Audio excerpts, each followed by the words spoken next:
તો આ તરફ નવસારી જિલ્લામાં પણ ભાજપની 40થી વધુ બેઠક બિનહરીફ.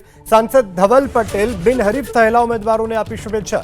સ્થાનિક સ્વરાજ્યની ચૂંટણીમાં કોંગ્રેસના સુપડા સાફ થઈ જશે.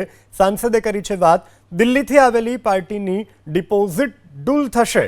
ગણદેવી પાલિકામાં ઐતિહાસિક જીત બાદ ફટાકડા ફોડી ઉજવણી. નવસારી જિલ્લા પંચાયતની 6 બેઠકો બિનહરીફ. નવસારી મહાનગરપાલિકાની 3 બેઠકો બિનહરીફ. જિલ્લાની 6 તાલુકા પંચાયતોમાં 11 બેઠકો પર બિનહરીફ. તો તમામને સાંસદે શુભેચ્છા પાઠવી છે. તૂટીની થઈ અને જે અમને પ્રાથમિક જાણકારી મળી છે એ હિસાબે આપણા નવસારી મહાનગરપાલિકા જે નવી મહાનગરપાલિકા છે ત્યાં 3 જેટલા ઉમેદવાર બિનહરીફ ચૂંટાયા છે. આપણા 3 કોર્પોરેટર બિનહરીફ ત્યાં ભારતીય જનતા પાર્ટીના થયા છે. એ જ રીતે જિલ્લામાં પણ 6 જેટલી જિલ્લા પંચાયત ભારતીય જનતા પાર્ટીની બિનહરીફ આવી ગઈ છે.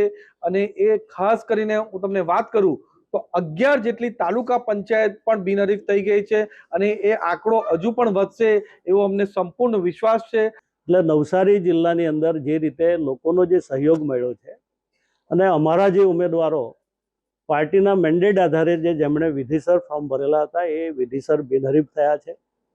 હું ખૂબ નવસારીની જનતાનો પણ હું આભાર માનું છું. અમારા કાર્યકર્તાઓનો પણ આભાર માનું છું ને ખાસ કરીને વિજેતા થયેલા તમામ આ સભ્યોને ખૂબ અભિનંદન આપું છું.